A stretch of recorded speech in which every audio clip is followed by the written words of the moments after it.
โลกนี่เป็นธรรมคู่เด้อโลกนี่เป็นของคู่กันเกิดคู่ตาย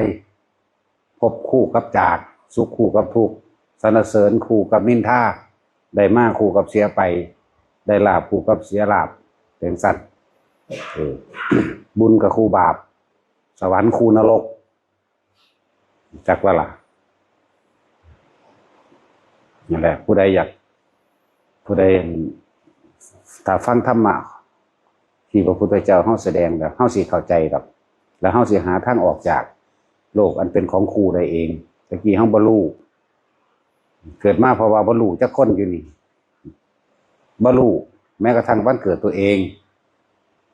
ถ้าพ่อแม่บ่บอกญาติบ่บอกพยาบาลบ่บอกหมอตะเมียบ่บอกบ่รู้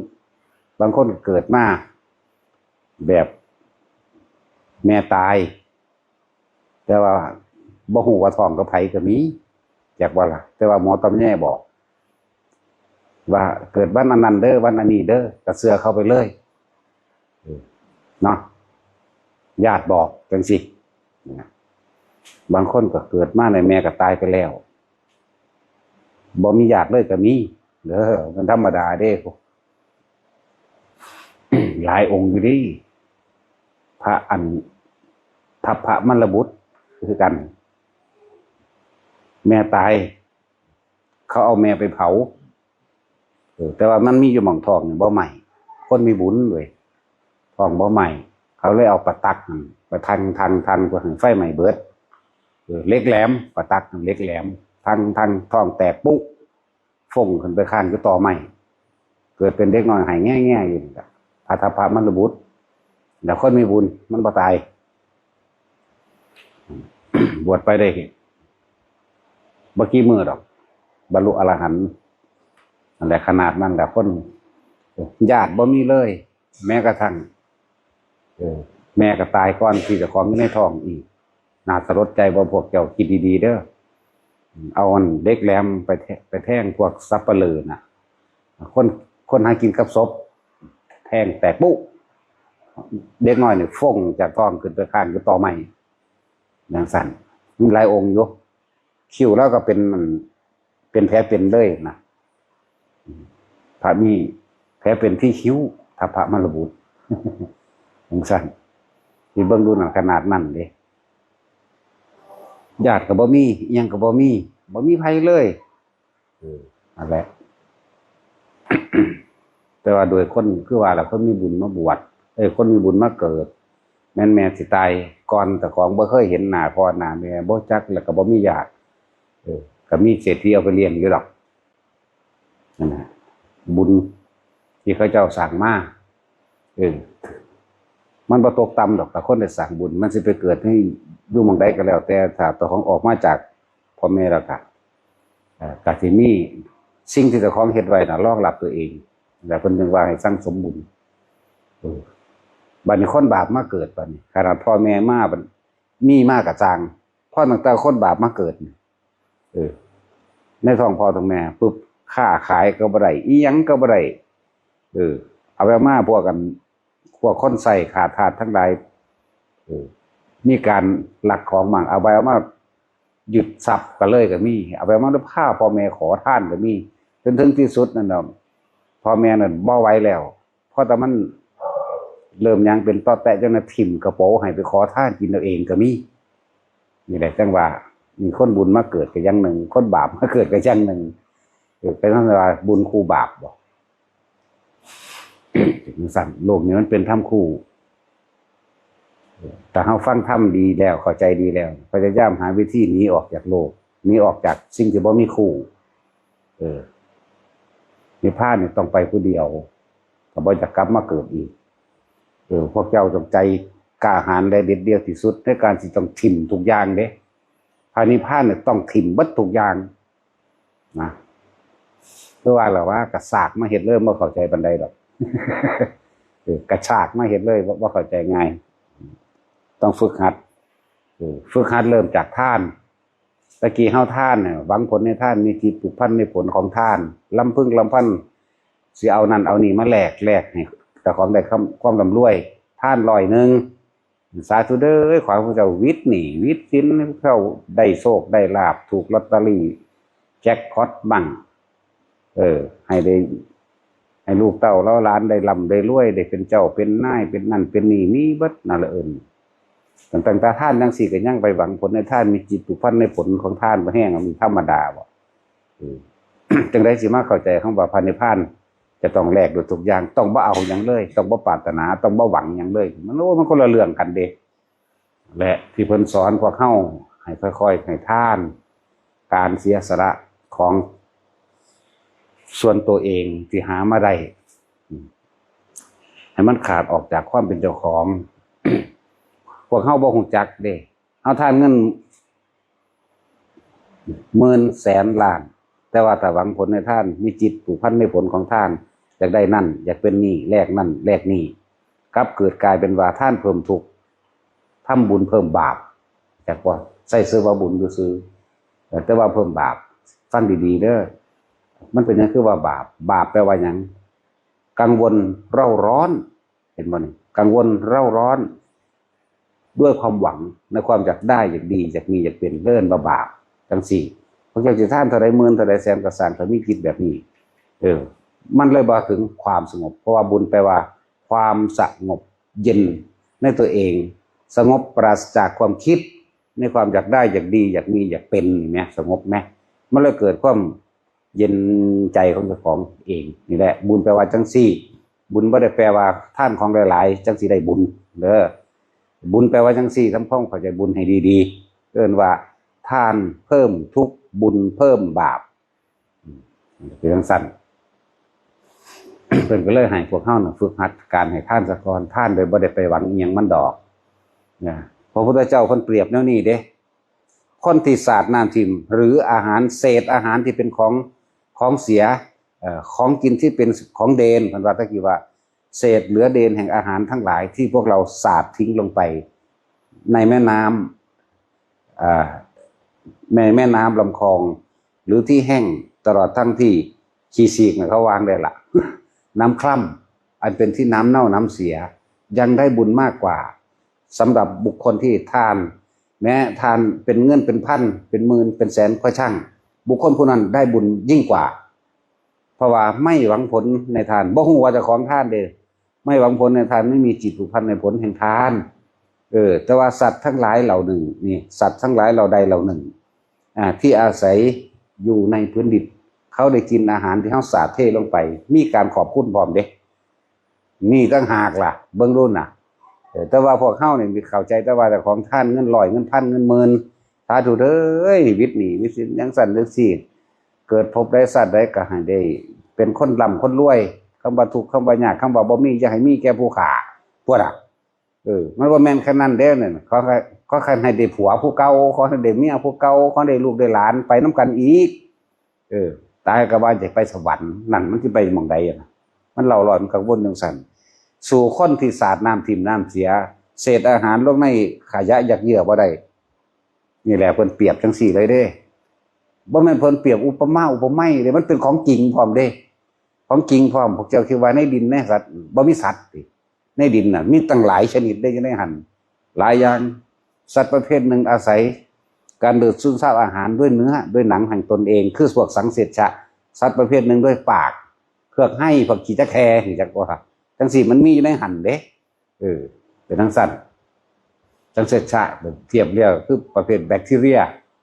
ซึ่งทราบมันมีหลายชนิดก็ดอกเนาะ12ชนิดเด้ว่าละขนาดนั้น สัตว์บางชนิดประเภทสัมภเวสีบางที่ก็ได้ดมกลิ่นอาหารในหันก็ขอบคุณเขาดิโดยธรรมดาดินี่แหมมันก็เลยว่าใดเพราะว่านี่ท่านบุญคือความสงบเย็นและเป็นประโยชน์ต่อผู้อื่นเข้าใจว่าล่ะสงบเย็นและเป็นประโยชน์ต่อผู้อื่นแต่ว่านี่เฮานั่นน่ะบ่ยอมถิ่มเอาประโยชน์จากมันประโยชน์หยังประโยชน์จากรวยประโยชน์จากบ่ป่วยประโยชน์จากให้ลูกเต้าเล่าหลานได้เป็นเจ้าเป็นนายจากให้ลูกครองโลกนั่นแหละธรรมดาล่ะไปนั่นแหละมันก็เลย หวังผลในท่านมีจิตผูกพันในผลแห่งท่านมันเลยบ่เข้าใจธรรมะพระพุทธเจ้าบ่เข้าใจนี่ได้ทั้งเราตั้งใจฟังดี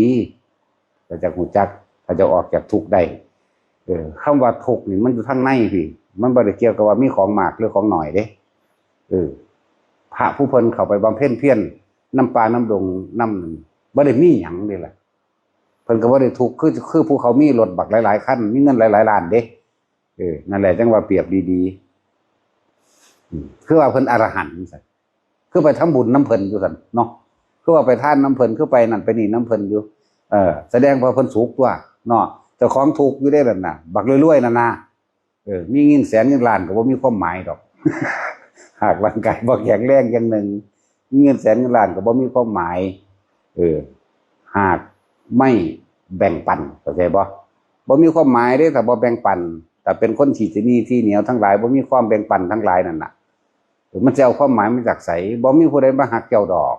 บ่มีผู้ใดที่เต็มใจเคารพนับถือเจ้าดอกว่าจะเจ็บไข้ได้ป่วยมาหรือว่าตกทุกข์ได้ยากถูกโจรปล้นโจรลักขโมยถือคนหลาย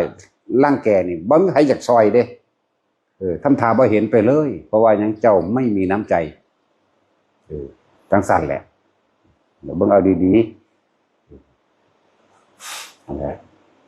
หาผู้เพิ่นออกบำเพ็ญเพียรในป่านี่คือพูดถึงว่าผู้นี้บ่มีหยังเลยเอาเทียบใส่แบบรวยสุดกับจนสุดผู้นั้นรวยลักษณะเงินทองทรัพย์สมบัติมากมายมหาศาลผู้นี้บ่มีหยังจะโตเข้าป่านี่แหมสุขกับทุกข์มันบ่ได้เกิดจากสิ่งมีของหรือบ่มีของได้บัดนี้มันเกิดจากความว่างใจต่างหากเพื่อนน่ะ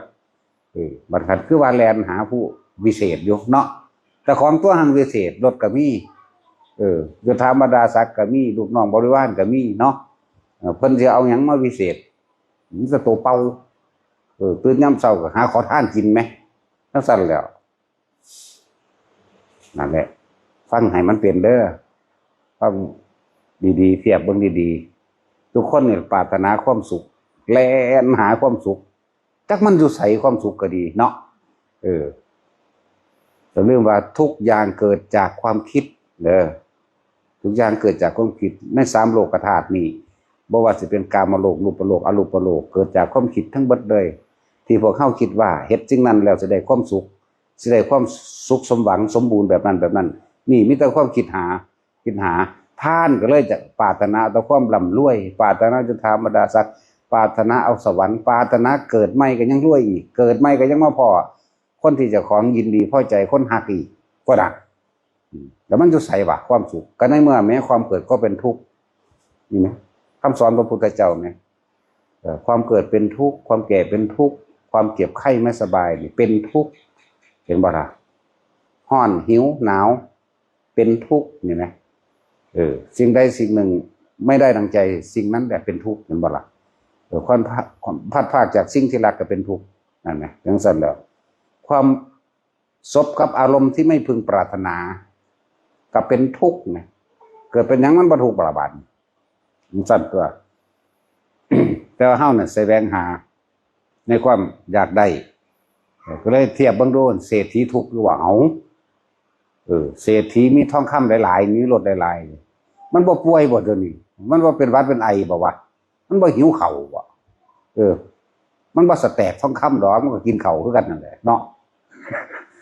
แม่นบ่ล่ะนั่นแหละจังว่าหาดีๆคำว่าสุขแท้ๆมันอยู่ไส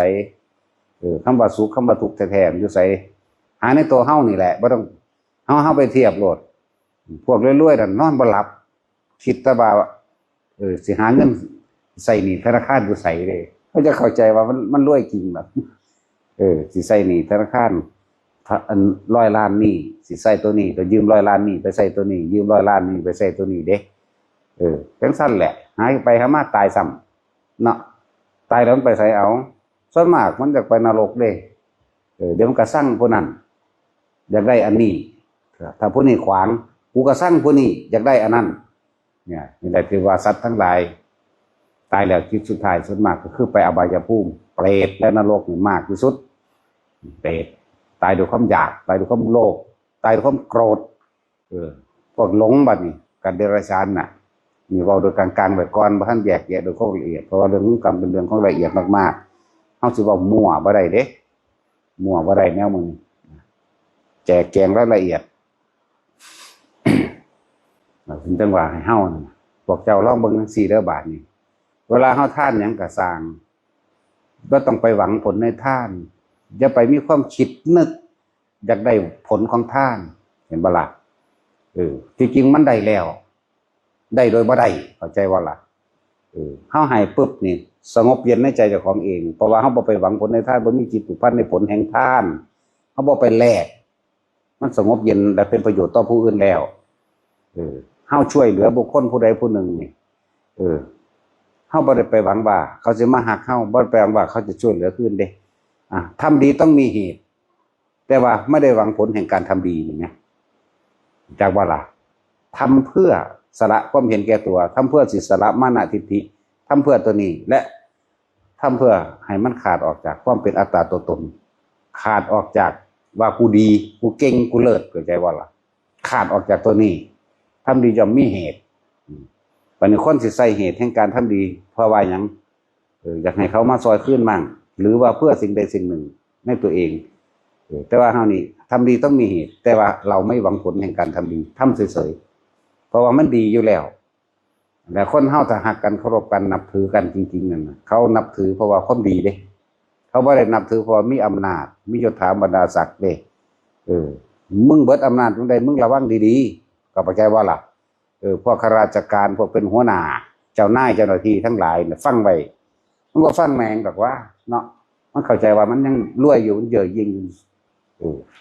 เวลาบาดมึงเกษียณแล้วน่ะเขาสิฟาดกกหูมึงขึ้นนั่นน่ะทำสิ่งใดจำได้สิ่งนั้น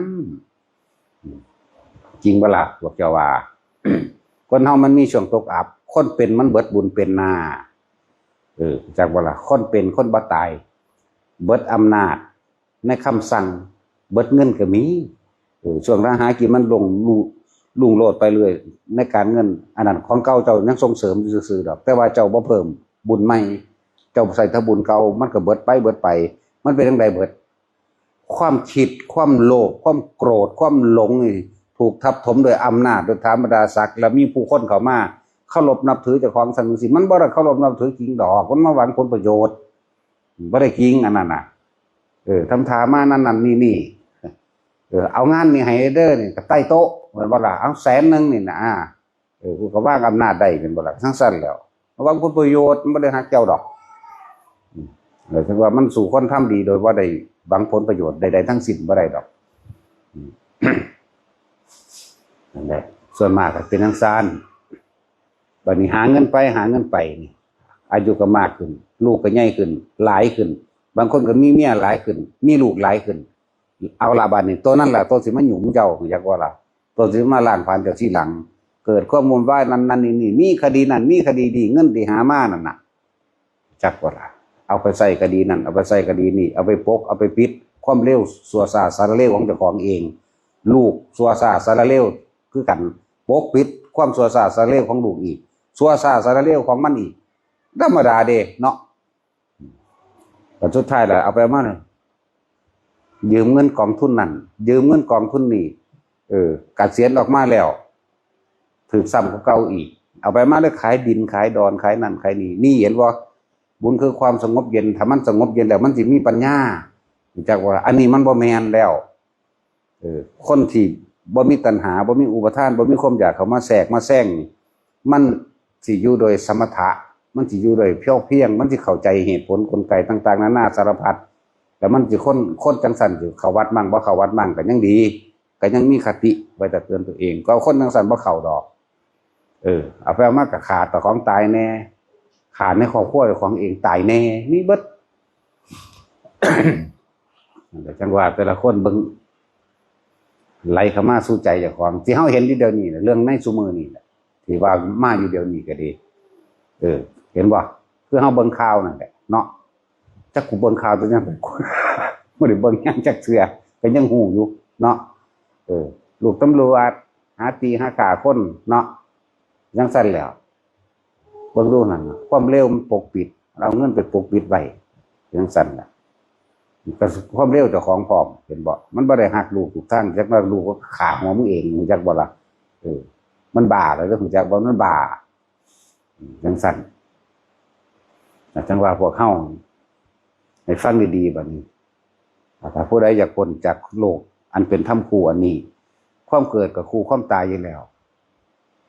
บุญกับคู่บาปอยู่แล้วการพบกับคู่กันกับการจากอยู่แล้วเดี๋ยวเว้นว่ามันสิคู่กันไปตลอดเด้คนเฮามันบ่จากเป็นมันก็จากกันตายเด้คือผัวเมียนี่คิดบ่สิรักกันชั่วฟ้าดินสลายเนาะสาบานหยังกับพ่อสำนันแหละบางคนบ่ทันได้สำเร็จมันก็ปะกันแหละนะจากกันเป็นบ่ล่ะบางคนก็จากกันตายตายแนวใดล่ะมันไม่ได้ตายเท่าดอกส่วนมากตายเพราะว่าความประมาทเนาะตายเท่าก็มีนะสารพัดอย่างนั่นแหละ ถึงว่าการพบคือการเริ่มจากการเกิดคือการเริ่มตายที่ไปใส่บุญคู่บาปฉะนั้นสิ่งที่อยู่เหนือบาปและเหนือบุญใดก็คือการวางจิตให้ถูกต้องนั่นแหละให้เห็นสาเหตุแห่งความเกิดเห็นสาเหตุแห่งความทุกข์เห็นสาเหตุหลายๆอย่างในสาเหตุแห่งสัตว์ทั้งหลายเวียนว่ายแต่เกิดเพราะว่าอย่างปรารถนาความสุขตัวเดียวนั่นเองปรารถนาความสุขปรารถนาความสมหวังมีแต่ปรารถนาก็ปรารถนาโดยบ่รู้ว่าสุขอยู่ไสคำว่าพ่อมันอยู่ไสในทรัพย์สมบัติบ่มีหรอกเนาะมีแต่คนที่ออกมาฟังธรรมพุทธเจ้าอันพวกนั้นเขาว่าแม่นคนเหรอเด้จักว่าล่ะเริ่มเป็นมนุษย์จักว่าเป็นผู้มีใจสูงแล้วประดับยศด้วยประดับยศตัวเองโดยศีลโดยธรรมแล้วจักบ่ล่ะมนุษย์มนยะสะจักบ่ล่ะมณะแปลว่าใจก็ตัดออกนุษยะนั่นคือเราเป็นผู้มีใจสูงมนุษย์มันคนนี่วุ่นตลอดเลยนั่นแหละเรื่องสั้นคิดเบิ่งดีๆพวกกับเมียว่าจะหักกันมันเถียงกันอยู่ตลอดเนาะตอนนั้นจีบกันใหม่ๆอุ้ยอันใดก็ดีเบิดนั่นว่าแท็กซี่ในตระกูลทั้งพ่อทั้งแม่เขานี่ทั้งพ่อใหญ่ทั้งปู่ย่าเขาตระกูลผู้สาวหรือว่าผู้หญิงมันก็มักผู้เบาผู้ชายก็มักผู้หญิงนี่แล้วเห็นหลานเขาก็ดีใจอุ้ยหลานผู้สาวกูว่าเด้เห็นหมาเขาก็ดีใจเห็นต้นไม้อยู่น้ำเฮือนอยู่น้ำหน้าเขาก็ดีใจปูนไปไผวิวอยู่ก็ดีใจเนาะอีหลีนี่แหละเวลาเขาเว้าเรื่องอันครอบครัวนั้นมาเนี่ยนะอยากหูสักร้องใส่รถเนาะมันดีใจได้สั่นเว้าเรื่องผู้สาวเจ้าของผู้เบาเจ้าของก็ว่าเด้เนาะบาดไปเอากันแล้วที่ผิดกันเบิดได้พี่น้องนั่นแหละแย่งสมบัติกันนั่นว่าล่ะแต่เห็นตะกี้บ่ทันได้กันผู้นี้เป็นลุงเป็นป้าเป็นน้าเป็นอาเป็นเอาผู้นี้เป็นเอื้อยผู้สาวหรืออ้ายผู้สาวก็แล้วแต่ดีใจได้เห็นกันธรรมดาเด้ดีใจผู้นี้เป็นน้องผู้นี้เป็นหลานดีใจมีขนมนมเนยก็ซื้อไปฝากเด้ซื้อไปฝากฮอดหมาพุ่นแล้วธรรมดามีหยังก็เอาไปฝากเศษอาหารที่คิดฮอดหมาผู้สาวยิ่งก็คือกันคิดฮอดหลานเขาจังซี่นะเอานำมาอ้างซื้อดอกอันนี้เป็นหลานผู้บ่าวหรือว่าน้องผู้บ่าวมันนั่งหน่อยไปอุ้มมาเล่นเด้อุ้มมากล่ะทำทาให้มันฟ้อนแน่แต่ของฟ้อนให้มันเบิ่งแน่ล่ำให้มันเบิ่งดอกหัดให้มันล่ำแน่ทำทาเกาดากมันแน่เกาดากเจ้าของแน่มีเบิดนั่นแหละเป็นเรื่องดีคนขี้เกี้ยวไปจังซั่นล่ะเป็นซั่นทำทายิงฝุ่นยิงแขวนั่นยิงแขวนี่เฮ็ดตาขี้คุอนุนี่จักว่าขี้คุอะไรเรื่องสั้นมันจะให้ขนาดพวกลูกหลานเลี้ยนหล่อนเขาก็จะให้เขามักกับของเดวธรรมดาเดเนาะผู้ชายก็คือกันยิ่งก็คือกันนั่นแหละมันเป็นทั้งสั้นเดี๋ยวมันดึงดูดเนาะบัดนี้ไปเอากันแล้วบางทีบัดนี้ เอากันอยู่ไปเรื่อยผู้นั้นก็มีครอบครัวผู้นี้ก็มีครอบครัวเอาไปเอามากกันเลยเกิดกลายเป็นแย่งชิงสมบัติกันแหละชิงดีชิงเด่นกันเลี้ยแข้งเลี้ยขาพ่อแม่ปู่ย่าตายายนั่นแหละอยากเอาใจพ่อเฒ่าอยากเอาใจแม่เฒ่าเนาะนี่อยากเอาใจปู่เอาใจย่าแต่ว่ามันบ่ถือกันดอก มันเป็นทางสั่นเด้ดีนั่นแหละนี่นะเป็นทางสั่นอีหลีเอาใจเขาสั่นสิ บาดนี้ผู้น้องผู้หน้าผู้นั้นผู้นี้เลยเกิดกลายเป็นมึงมาเฉาะเลาะปอเลาะอีหยังครับอันนั้นอันนี้เลิกสร้างกันสุดท้ายมาขาแย่งชิงสมบัติกันตระกูลอื่นๆนี่บ่ขาแบบในหน้าติดกันก็บ่ขากันเพราะปานนั้นหรอกแต่ว่าในญาติพี่น้องกันเองออกจากท้องพ่อท้องแม่เดียวกันนี่แหละมาฆ่ากันยิ่งกว่าอื่นๆอีกเนี่ยก็บ่คิดเบิ่งตอนนั้นหักหลานเขาลูกเขาเนี่ยน้องเขาเนี่ยเนาะบ่คิดเบิ่งญาติห่างปานใดก็ดีใจได้ว่าไปเห็นญาติผู้สาวนั่นบ่ล่ะญาติผู้บ่าวคือกันเละล่อนเขาหุ่นบ่ตะเลนเลื่อยหลานมาแล้วจากก่อนดีใจไปอุ้มไปจิกไปหอมไปดมอยู่หั่นแหละนั่นสั่นเลยหรือว่าอยู่น้ำกันคักๆล่ะตั้งของเองไถผิดกันบ่แห้งอยู่ก็จะไปผิดกับพวกน้องนุ่งลุงป้าอาอีกได้บัดนี้จังซั่นตะเบื่อหน่ายว่าล่ะพวกเจ้ามันสั่นแหละสิได้ความสุขอยู่ใส่บ่นี่คือว่าพวกเฮามาปรารถนาความสุขกันนั่นแหละเป็นสั่นแม้ความจริงที่เราคนมันเป็นไหมมันทั้งนี้เนี่ยอยู่นี่ล่ะหรือว่าสิแทบทุกคนก็บ่รู้ล่ะเนาะแต่ทุกคนนั่นแหละตะกี้น้องผู้สาวเนาะแท็กซี่หักนั่นบ่เดี๋ยวนี้กูสั่งมันตอนนั้นอันนี้มีหยังก็มาเอาตัวของกูจังซั่นบ่มีเงินก็ยืมกูตั้งแต่กี้บ่มีเงินมันบ่ยืมมันบ่ขอเอาให้มันเนาะพวกน้องผู้สาวหลานผู้สาวหรือหลานผู้บ่าวก็แล้วแต่ครับซื้อไปให้ขนมว่าถ้าเขาเลี้ยงหยังก็ดีน้ำเขาเบิดเขาเลี้ยงนกก็ดีน้ำนกเขาเลี้ยงปลาก็ดีน้ำปลาเขาเลี้ยงหมาก็ดีน้ำหมาเขาเลี้ยงไก่ก็ดีน้ำไก่เนาะหมาผู้สาวก็ว่าเด้นี่เบิดกันแล้วเดี๋ยวนี้ว่าแม่นพี่เอามาเลี้ยงหยังนั่นเดี๋ยวว่าไปแล้วเนาะเดี๋ยวเรื่องสัตว์จะได้ความสุขอยู่ใส่ถามหาเราบ่ตามหาเบิ่งดูมีแต่เรื่องหลอกลวงและหลอกลวงเนาะนั่นสั่น ความสุขบ่มีในโลกดอก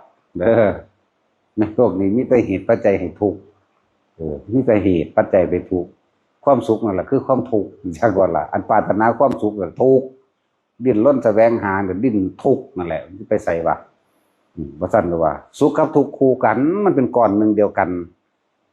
บุญกับบาปก็คู่กันเกิดกับตายกับคู่กันมืดกับแจ้งกับคู่กันบ่เห็นเดี๋ยวตะเว้นก็ขึ้นเดี๋ยวก็ตะเว้นก็ตกอยู่เนี่ยนี่จังซี่เนี่ยร้อนกับหนาวก็คู่กันอันพออุ่นๆบ่ค่อยมีหรอกเราตัดสินร้อนกับหนาวก็คู่กันตะเว้นขึ้นกับตะเว้นตกก็คู่กันเกิดกับตายคู่กันจังซั่นตัวแหละแต่มันมีคนด่าก็ต้องมีคนยองสรรเสริญนินทาสุขทุกข์ล้วนแล้วถ้าเป็นเหตุเป็นปัจจัยให้ความทุกข์เกิดขึ้นทั้งบัดตราบใดที่เฮาบ่ทะลุออกจากวัฏจิตความคิดของเฮาที่เฮาเข้าใจว่าเกิดมาเพื่อแสวงหาความสุขเกิดมาหาความจีรังยั่งยืนมาหาความอันใดที่มันเป็นนิรันดร์นี่มันบ่มีเด้สุขอันเป็นนิรันดร์บ่มีเด้มีดอกมีแต่ความคิดเอามีแต่เอามายึดไว้แล้วแสวงหาแต่ว่ามีผู้ใดจะคนเกิดแล้วบ่ตายก็บ่มีจะคนอีกตายเบิดนะก็ทำนายถึงเบิดได้อยู่นี่บ่หาแต่มีญาณก็ได้อยู่นี่ตายเบิดแล้วก็ทนทั้งโลกนี่ก็ตายเบิดเพราะบ่มีญาณดอกแต่ว่าคนเบิดโลกนี่เกิดมาเท่าใดตายเท่านั้นบ่เหลือดอกแต่ว่าพวกเฮาหันเข้ามาเบิ่งเจ้าของบัดดิ้นรนแสวงหาหยังนี่แสวงหาหยังหาความสุขบ่แต่ว่าหาบุญเป็นแบบใดอีกเด้อเอาดีๆแบบบุญคือความสงบเย็นฟังให้มันเข้าใจดีๆเริ่มจากการให้ทานก่อนบุญอันเกิดจากการให้ทานต้องไม่หวังผลในทานไม่มีจิตผูกพันในผลแห่งทานบ่อย่าเอาของนี่ไปแลก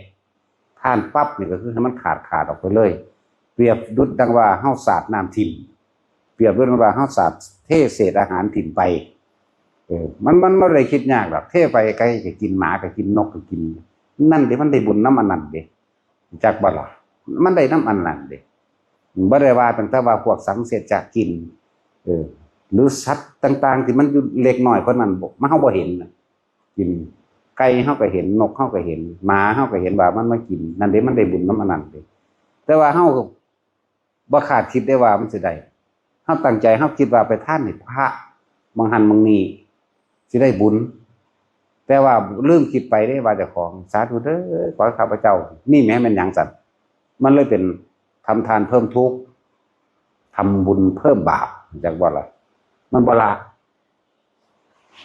สาธุเด้อผู้ข้านั่นวิตจากหนี้จากสินเด้ออย่าให้เจ็บอย่าให้ไข้อย่าให้ปวดอย่าให้ป่วยไล่ไปฮอดลูกเต้าหลานเหลนหล่อนว่างอนาคตไปให้มันเลยธรรมดาเด้นี่แหมก็เลยว่าขนาดท่านเงินเป็นหมื่นว่าเจ้าของสิได้บุญมันยังบ่ได้แหมเนาะจังซั่นเด้บุญคือความสงบปราศจากความคิดนึกในความอยากได้อยากดีอยากมีอยากเป็นเด้อฟังดีๆเด้อบุญแปลว่าจังซี่บุญกับปัญญาเดียวกันจักบ่ล่ะเดียวกันถ้ามันรอบรู้ในกองสังขารปัญญาแปลว่าความรอบรู้ในกองสังขารฮู้แล้วว่าสังขารเป็นทุกข์เบิดบ่ว่าสิเป็นสังขารทางกายนี่บ่ว่าเป็นสังขารทางความคิดเป็นทุกข์เบิดนั่นแหละถ้ามันฮู้รอบแล้วแต่เฮากูคิดแบบนี้ก็เป็นการเวียนว่ายตายเกิดถ้ากูคิดแบบนี้เป็นการไปสร้างภพสร้างชาตินี่แหมบัดนี้กูบ่ต้องได้หยังเลยคือบ่เอาแต่ว่าทานเท่าใดก็สร้างเงินบาทเดียวก็เป็นบุญได้บาทนี่เข้าใจว่าล่ะนี่แหละบอกว่าพวกเจ้าทำทานน่ะทำให้มันเป็นบุญเด้อบาทเดียวก็เป็นบุญได้หนึ่งพวกเจ้าสิบ่อ้างคนโอ้กูทานบาทนึงบ่มีผู้ใดอ้างดอกแต่ว่า10,000แน่5,000แน่อยากอ้างโลดนั่นมันเลยเป็นลบอยากบ่ลบลบความสงบเจ้าของมันกวนให้มันคุณดอกเห็นบ่ล่ะส่วนมากก็อยากเป็นจังซั่นมันบ่ฮอด5,000บ่ฮอด10,000ปานใดดอก20 บาทก็ท่วงอยู่ว่าซั่นกำอยู่ว่าซั่นเอาดีบ่นอเอาดีบ่นอผงชูรสกูพันมีน้ำปลากูพันมีอยู่เนาะธรรมดาเด้โอ้ซื้อขนมให้หลานดีกว่าเด้ว่ะไปพุ่นเด้ธรรมดาบ่คือว่าสิทานได้เนาะนั่นแหละบุญอันเกิดจากการให้ทานต้องไม่หวังผลในทานไม่มีจิตผูกพันในผลแห่งทานให้แล้วสงบในใจของเลยไม่มีความคิดนึกในความอยากได้อยากดีอยากมีอยากเป็นจบอยู่มังหันเลยนี่เป็นบุญแท้บุคคลผู้ใดทานลักษณะนี้เท่าตายเลยไม่มีความคิดนึกในความอยากได้นั่นอยากเป็นนี่บ่มีเลยนี่นะจิตไม่มีที่ตั้งอยากว่าความคิดของเฮานี่นะว่าไปสร้างความหวังไว้ในรูปลักษณะตาท่านบ่ว่าอยากได้บุคคลสัตว์สิ่งของนะบ่อยากดำอยากรวยบ่อยากหยังเลยนะดับทุกข์แล้วเด้ผู้ใดทานลักษณะนี้นะทานไปเรื่อยๆเวลาสิตายมันบ่อยากได้หยังมันบ่อยากเป็นมันไปใสมันเป็นอารมณ์จิตเป็นหนึ่งแล้วจักบ่เป็นอุเบกขาเด้นั่นน่ะตายเพิ่นก็ขึ้นสู่พรหมกายิกาจักบ่ล่ะมันสึงหลึงซื่อๆอยู่บาดสิตายหายใจแวบๆอยู่นี่เดี๋ยวเบิ่งหน้าผู้นั้นผู้นี้มันก็ซื่อๆเข้าใจบ่ล่ะมันบ่อยากไปเกิดเป็นเศรษฐีมันบ่อยากไปเป็นนั่นเป็นนี่อีกเทวดาอินพรหมกูไม่สนจักบ่ล่ะมันนั่งไปของมันเองเนี่ยท่านโดยการวางจิตอันเป็นอุเบกขาว่าหนังแบบนี้เข้าสู่พรหมกายิกาพรหมกายิกามีอายุหนึ่งกับจากบ่ล่ะกับตายจากพรหมกายิกาขึ้นสู่สุทธาวาสเลยพวกนั้นมันอสงไขยกระสังของมันดอกวัฏสุทธาวาสบ่กลับมาเกิดเขาย่อมได้ปรินิพพานในที่นั้นๆนี่ท่านแบบนี้เด้อแต่ท่านได้เป็นบุญแท้ๆท่านแบบนี้บ่แม่นท่านแลกของทำบุญเพิ่มบาปทำทานเพิ่มทุกข์นั่นแหละนี่อันนึงคนฟังธรรมจังซี่นั่นน่ะมันบ่เฮ็ดสำนันดอกย่อมมีภาวนาพร้อมอยู่แล้วย่อมมีภาวนาพร้อมจอมใครควรในอนิจจสัญญาเห็นอนิจจังเกิดขึ้นทุกสิ่งทุกอย่างเป็นของบ่เที่ยงนี่เลยนั่นไปอีกแล้วเห็นบ่เลยท่านไปอีกแล้วระดับหนึ่งเห็นทุกขะสัญญานำมาเกิดทุกข์เกิดล่ะสัตว์ทั้งหลายเวียนว่ายแต่เกิดเห็นอนัตตะสัญญาเห็นความเบาจีรังอย่างยืนเห็นความแตกสลายดับจนไปเห็นอนิจจังเห็นทุกขังเห็นอนัตตาคนที่มาฟังธรรมระดับนี้ได้นั่นนะมันมีการใครควรคิดนึกอยู่แล้วล่ะหาเหตุหาปัจจัยหาผลจักว่าหาเหตุหาปัจจัยหาผลมันเฮ็ดจังได๋สินั้นนี้ได้สุดท้ายแล้วเพิ่นว่าให้ว่างจิตแน่บัดนี้เลยรู้อวิชชาเป็นปัจจัยบังเกิดสังขารรู้อวิชชาสัตว์ทั้งหลายเป็นว่าแต่เกิดเพราะว่าความคิดนึกปรุงแต่งในความอยากได้อยากดีอย่างนี้เป็นจึงว่าอวิชชาเป็นปัจจัยบังเกิดสังขารสังขารเป็นปัจจัยบังเกิดวิญญาณความคิดนึกปรุงแต่งทั้งหลายแหละทำให้เกิดความรู้สึกในความพอใจและไม่พอใจนั่นแหละวิญญาณจักบ่ พอใจและไม่พอใจนั่นแหละวิญญาณรับรู้ว่ากูพอใจกับกูบ่พอใจวิญญาณเป็นปัจจัยมันเกิดน้ำรู้มันบอกน้ำอันนั้นตัวใจก็เลยตัวความรู้สึกนั่นแหละต่อมากับไปจุติเข้าสู่รู้คือร่างกายมนุษย์เท่านี่แหละเราจะไปเกิดเป็นคนกับหัวหนึ่งแขนสองขาสองซ่องหัวใจเกิดที่หนึ่งแบบจุติแห่งจิตลงไปแล้วเพราะว่ามันปรารถนามันเลยไปเกิดอยู่ในอันธาตุทั้งสี่อันนั้น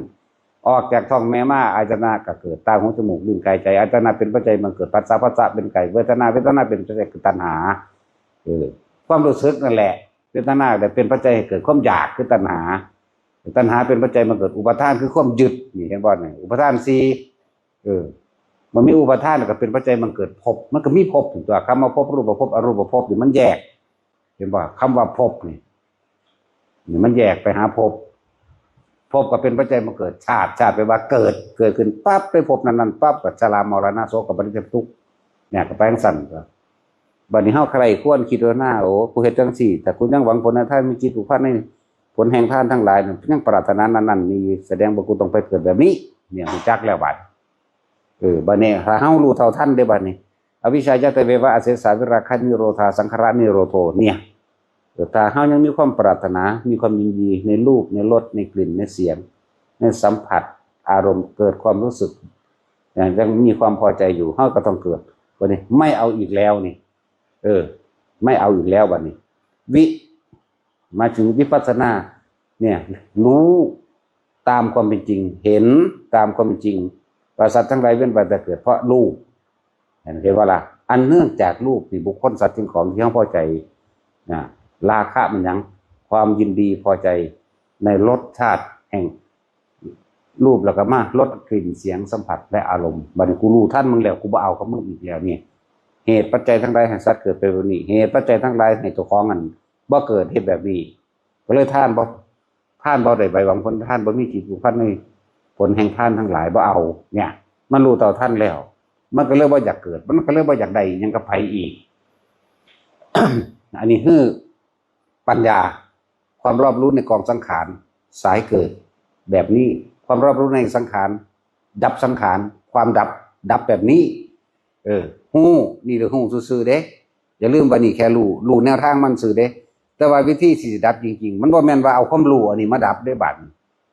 จักบ่ล่ะนี่เรียกว่าสัมมาทิฏฐิมีความเห็นตามความเป็นจริงมีความเห็นถูกต้องตามความเป็นจริงนี่เห็นถูกต้องแล้วเป็นจริงแบบนี้แล้วโล่งใจแล้วแต่เหตุจังใดสิดับได้บ่หยุดคิดต่างหากดับได้เห็นว่าล่ะอสังขตธรรมไม่คิดปรุงแต่งแสวงหาในความอยากได้ดีไม่เป็นดีอสังขตะแปลว่าไม่สังขารแปลว่าสังขารไม่คิดนึกทำแปลว่าสิ่งทั้งหลายทั้งปวงไม่คิดนึกถึงสิ่งทั้งหลายทั้งปวงนะก็เลยหาวิธีโดยการอยู่กับลมหายใจนั่นแหละง่ายแล้ววิธีดับคือลมหายใจคิดจังใดมันก็บ่เศร้าเด้เข้าใจว่าล่ะคิดว่ากูต้องเฮ็ดจังซี่คิดต่อไปอีกคือเขาแต่ว่าคิดนั่นแหละต่อไปอีกจิตเป็นผู้คิดผู้ปรุงผู้ตั้งแสวงหาจิตคิดจิตเกิดจิตไม่คิดจึงไม่เกิดเด้จักว่าล่ะไม่คิดจึงไม่เกิดจิตกับความคิดจิตกับใจกับวิญญาณเดียวกันนั่นแหละหยุดให้มันได้มันสิฮู้จักดอกบัดนี้จึงบ่มีหยังเลยนะต่างหากว่าหยุดหยังหยุดคิดเนี่ยเฮาหาวิธีคืออานาปานสตินี่เองลมหายใจอยู่ในลมหายใจโลดเกิดยังขึ้นกับสร้างพวกเจ้าจะไปคิดนึกสิแก้ปัญหาก็ต้องไปแก้ให้ไผดอกแม้กระทั่งของเจ้าของใจว่าล่ะกลับเข้ามาลมหายใจโลดคิดสิแก้เฮ็ดแบบนี้แล้วสิได้แบบนี้เฮ็ดแบบนี้แล้วสิได้แบบนี้มันก็ไปเรื่อยมันแหม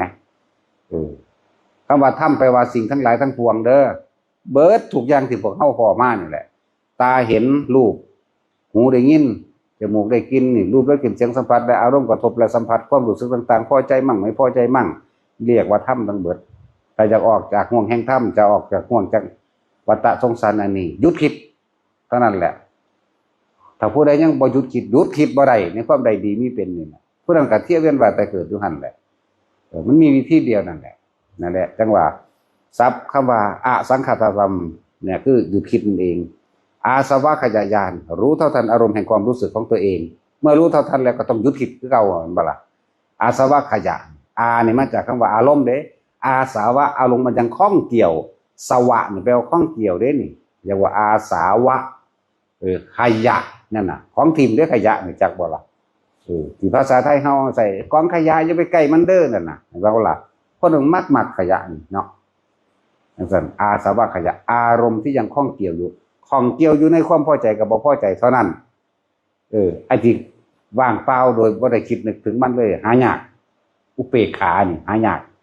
จะว่าอาสาวะขยะญาณญาณนี่แปลว่ารู้หยังถ้ารู้ท่านแล้วรู้ว่าเหตุปัจจัยแห่งเกิดเป็นแบบนี้รู้ปัจจัยแห่งดับเป็นแบบนี้ก็ต้องเลิกคิดเนี่ยทั้งสี่เลิกคิดก็คือเอายังเลิกได้เอาล้มเท่านั้นเด้แต่จะเอาความคิดหยุดความคิดบ่มีทางคือจังเฮาหามว่ามึงคิดจังซี่เฮ็ดหยังเนาะเวลาเฮาคิดไปอั่นอุ้ยเศร้าคิดในหน้าซั่นทั้งคิดเก่าๆอีกเห็นป่ะว่าแท้ที่จังซั่นอีหลีนั่นแหละนั่นแหละวิธีก็เป็นของบ่ยากเลยบ่ยากที่จริงบ่ยากเด้แล้วก็บ่ต้องมานั่งคำครึกอยู่จังซี่ก็ได้ขอให้มีสติรู้เข้ามาแค่กับลมหายใจเข้าออกให้พวกเขามาฝึกเอาเงินเท่าไรพันล้านก็สร้างพวกเจ้าซื้อสิ่งเหล่านี้ว่าได้ก็แล้วกันพวกเจ้าต้องมาเฮ็ดเอาโดยตัวเองซื้อเอาแม่แต่ว่าได้มาซื้อได้เนาะเท่าไรหมื่นล้านแสนล้านหรือล้านสร้างซื้อว่าได้ซื้อความสงบว่าได้ต้องมาฝึกเอาเองนี่แหละเป็นว่าวิธีเขาฝึกให้มันง่ายๆหนึ่งรู้ในลมหายใจจับจุดนั้นลมไหลก็อยู่แค่นั้นให้ไปเรื่อยๆมันสิเป็นของมันเอาเองดอกนะนั่นแหละ คือจังสิมันซื้อเอาเพิ่งรู้ทำเหตุใดบ่เรียนให้กันบ่ได้พร้อมมันบ่เป็นขนมเว้ยเนาะมันเป็นของต้องใส่ความคิดเข้ามาหาลมหายใจนี่แต่ใส่ความรู้สึกความคิดกับลมหายใจในความรู้สึกแห่งกายรู้ลมเข้าลมออกอุณหภูมิเกิดเฮ็ดไปเถอะนั่นแหละมันหยุดนะมันสิหยุดแบบนั้นนั่นแหละเฮาต้องทะลุออกจากความคิดให้ได้นะจากเวลาในเมื่อว่าแต่ความรู้แล้วนะรู้แล้วต้องพยายามบัดหาวิธีเฮ็ดจังได๋น้อนี่แล้วก็หลายคนมันบ่ทันได้เด็ดเดียวเด็ดขาดพอก็เลยว่าพวกเจ้าก็ฝึกสะสมเอาตัวเวลาใดพวกเจ้าหยุดคิดได้แม้ชั่วขณะเห็นว่าที่เขาเจ้าเปรียบเทียบไว้มีความสงบแม้ชั่วขณะช่างพระหูงูแลบลิ้นอยู่เพิ่นว่าฝ่ายนี้พระพุทธเจ้าว่าลัดข้อมือเดียวนั่นแหละอารมณ์แห่งพระนิพพานเกิดจากบ่ล่ะจริงๆนิพพานมันมีอารมณ์เหรอแต่ว่าถ้าบ่เทียบว่าจังซั่นมันก็บ่เข้าใจบ่มีช่วงพวกเจ้าว่างกันว่างยั่งยิ่งในชั่วขณะเดียวนั่นแหละรถแห่งพระนิพพานถึงแบบนั้นหังบ่มีรถดอกแต่ว่าจังซั่นมันก็บ่เข้าใจหรือว่าจักสิอธิบายหยังกระดอดเนาะเฮ็ดบ่เฮ็ดก็สร้างหวงเด้เนาะจังซั่นก็นั่นแหละบัดผู้ใดอยากได้อยากเห็นอยากรู้หันเข้ามาบ่ฮู้ดังเจ้าของเด้อพระอรหันต์นี่บ่อยู่ทางอื่นเด้พวกเจ้าไปหาตายแล้วตายอีกก็บ่เห็นดอกมีแต่อยู่ในหูดังเจ้าของเท่านั้นรู้ลมเข้ารู้ลมออกเย็นซุยอยู่หูดังนั่นเนี่ยมันสิเย็นเข้าไปในอันกระดูกอ่อนดังไหมโอ้ยอธิบายขนาดนี้เด้ รู้จักกระดูกอ่อนดังบ่เนี่ยเคยหายใจเข้าลึกๆแล้วมันเป็นแซ่เย็นๆอยู่ในกระดูกอ่อนดังบ่เด้นั่นแหละอยู่จังซั่นแหละมันบ่มีความคิดเข้าไปพร้อมนั่นแหละมีแต่ว่าตอนนั้นแล้วซื่อเด้แต่ศูนย์คือหยังนี่เด้ผู้อยากให้ได้ก็เลยเนาะตอนเฮ็ดให้ได้โอ้ยถีบขึ้นเบิดแล้วปานศูนย์นั่นแหละเฮ็ดให้กันบ่ได้เว้ยก็จังซั่นเด้อมาเฮ็ดเอาเงินเท่าไหร่ล้านก็ซื้อบ่ได้แน่ๆนี่เจ้าต้องมาเฮ็ดเอาสาค่าเครื่องบินซำนั้นก็มาฝึกเอาตัวฝึกก็ได้แล้วก็ไปหนีไปอยู่เฮือนไปเฮือนมันพุ่นเนาะสะสมไปตัวบัดนี้กินข้าวอิ่มแล้วตัวนี้กูก็เบิ่งลมจักหน่อยลงไปเบิ่งมาก็ไปทำงานตัวตื่นขึ้นมาก็เบิ่งลมจักหน่อยก่อนที่สิหลับยิ่งเบิ่งไปจนหลับอยากบอกคำว่าเบิ่งคำว่าเห็นใส่ความรู้สึกด้วยมันตาเด้เดี๋ยวก็บ่เข้าใจอีกใส่ลมเข้าลมออกนั่นน่ะแหละไปเรื่อยสะสมไปเรื่อยตัวมันนึงนี้ที่ฝึกให้อยู่นี่นะละโอรัมภาคิยะสังโยชน์5เลยทีเดียวเด้ มันบ่ได้หน่อยเด้พวกเจ้าละสังโยชน์หาวเด้ก็ต้องเว้าสักกายทิฏฐิวิจิกิจฉาซื้อพระตุปมาทต้องวางอารมณ์อย่างนี้วางนี้มันบ่มีว่างอย่างนั้นอย่างนี้ดอกคำอธิบายคือดอกเข้าสู่ลมหายใจเข้าออกตายตอนที่เนียนๆนึงเนียนแน่นิ่งไปกับลมนั่นแหละเดี๋ยวบ่เดียวของอรหันต์หุ่นจักว่าล่ะเว้าน้อยซื่อๆเด้ว่าละสังโยชน์หาเพราะว่าหยังคนมันปรารถนาพระนิพพานมันก็เลยเหลือแต่ปรารถนานิพพานนั่นแหละที่มันละอันนี้แล้วคือจักว่าละหาอย่างนี้แล้วนี่เหลือมานะทิฏฐิว่ากูต้องไปนิพพานให้ได้มันเลยค่าอยู่นี่แต่ว่าก็ไปสุทธาวาสเบิดอายุจากสุทธาวาสแล้วมันก็ขึ้นเลยตัวบ่เลยลงมาอีกเด้ประเภทสุทธาวาสแล้วจักว่าสุทธาวาสหาสั่นมีหาระบบอีก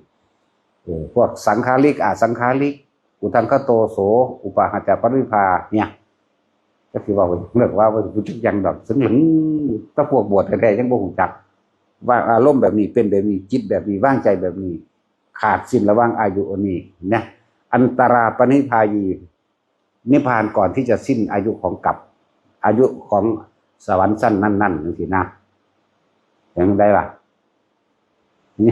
นี่สมองก็ตัดสินเจ้าก็เห็นหูสองร่องสึงลึงจังซั่นจริงๆบ่รู้ได้หรอกเก็บสึงลึงซื่อว่าสิคิดนำแต่ก็บ่แม่นดอกเพราะบ่มีสมองคิดจังซั่นนั่นแหละที่ว่าเอาเถอะอยู่กับลมให้มันได้มากที่สุดไปก็ดีแต่อยู่กับลมมากที่สุดนี่คำว่าอยู่กับลมต้องบ่มีความคิดอย่างอื่นปนเด้อได้มั่งบ่ได้มั่งเพิ่นว่าแม้แค่รัดข้อมือเดียวหรือว่าเพียงแค่เหยียดแขนออกคูแขนเข้าพวกผู้เฒ่าโบราณเพิ่นเว้าไว้สร้างแผบพับหูแล้วดึงสงบชั่วขณะแป๊บเดียวแค่ฟ้าแลบจังสินะก็ได้เห็นละอารมณ์พระนิพพานเป็นแบบนั้นนั่นแหละก็ค่อยสะสมไปแบบมื้อนี้ได้วินาทีนึงหรือเดือนนี้ได้วินาทีนึงก็ทางจักวันละบ่ว่าแต่มื้อเดียวเดือนนึงบ่มันนั่งสิดึงดูดไปเองดอก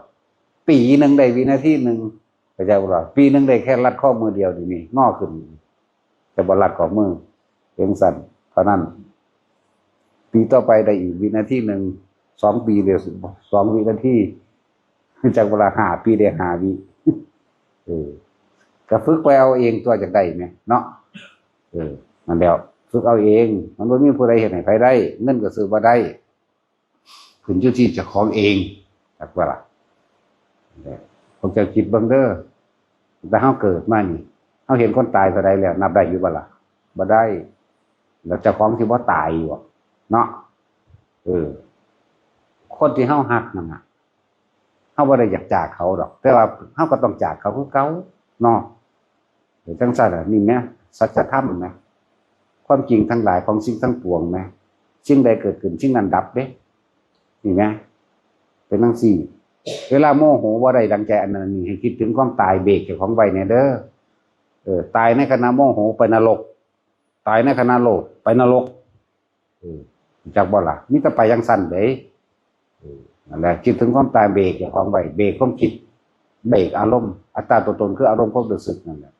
เบรกมันไว้นะสร้างแมงแบบตายแมงเบิดละวันที่ก็ได้ตัวกูสิอยู่ในลมหายใจดอกเว้ยเอาโตอยู่หั่นก็ได้ตัวแต่แค่ว่าล่ะนั่นแหละแต่ว่าทุกคนเฮ็ดเอาพวกเจ้าสิฮักไผเพียงใดก็ได้ก็ตามพวกเจ้าสิมีสมบัติมากมายเพียงใดก็ตามตายปะมันเบิดพวกเจ้าสิมียศถาบรรดาศักดิ์ใหญ่เพียงใดก็ตามพวกเจ้าบ่ใหญ่เท่าโรงดอกแต่มีผู้ใดเก่งกว่าไฟเนาะจูดทิ่มเบิดอยากว่าเผาทิ่มเบิดไผสิเก่งกว่าไฟเด้อนี่มันมีดอกนั่นแหละพวกเจ้าสิไปใหม่ในนรกหรือพวกเจ้าสิให้เขาใหม่แค่ร่างกายใจว่าล่ะร่างกายบ่ได้รู้เรื่องน้ำไผเด้อเป็นแค่ของใส่จิตใจต่างหากเด้นี่ตัวตนแท้ๆคือจิตใจคือความรู้สึกนี่เด้เที่ยวเกิดปุ่นเกิดพี่สร้างผู้นั้นฮักผู้นี้เฉพาะสำนั้นเด้เกิดมานี่นับบ่ได้หรอกเด้เนี่ย เวลาสิโมโหนั่นนึกถึงความตายนี่เด้อไปก็ดีตายแมงเบิดล่ะสร้างแมงดอกเนี่ยบ่แม่นเรื่องข้อขาดบาดตายหยังดอกย่างหนีหรอกหยังทั้งย่างทั้งหนีทั้งศูนย์ก็ได้ทั่วดีกว่ามันสร้างเหตุขึ้นหนักกว่าเก่าอีกโดยการทำลายซึ่งกันและกันให้เสียหายชีวิตและทรัพย์สินนี่บ่ล่ะเฮ็ดดูเขามันก็ชินตัวจักว่าคนที่คิดว่าตะของชนะโดย โดยอารมณ์มันแพ้เด้จากเอาชนะใจเจ้าของอันดีกว่านะจะลืมว่าเฮ้ามาเกิดเองเด้อพ่อแม่ว่าได้เฮ็ดให้เกิดดอกตัณหาและอุปทานพวกเจ้าสมรู้ร่วมคิดกันเด้อตัณหาอุปทานความสมรู้ร่วมคิดการกระทำร่วมกันโดยจิตเจตนามีตัวนี้ตั้งหากอันนั้นเป็นเรื่องของธาตุนั่นแหละเข้าใจก็ว่าเรามีกรรมเป็นเผ่าพันธุ์บ่การกระทำกรรมรวมกันคือจิตเจตนาสมรู้ร่วมคิดกันเฮ็ดนั่นเฮ็ดนี่สิจังซั่นจังซี่เลยมาหมุนเวียนเปลี่ยนไปว่าเป็นลูกเต้าเล่าหลานนั่นนี่กันนั่นนี่ฉะนั้นต้องออกจากโลกแห่งความคิดให้ได้จากบ่ล่ะโลกแห่งความคิดจึงพยายามหยุดคิดนั่นแหละมาฝึกเอาลมหายใจล่ะนี่เท่านั้นล่ะคู่ฝึกก็บ่อึดคุณอุญอัญญะอยู่คุณกองยุกนี่อยู่คู่ฝึกก็เลยนี่แต่อีขี้ลายแล้วขี้ลายจะงามเด้อสิบอกให้นะบ่ล่ะเอาสมาทาน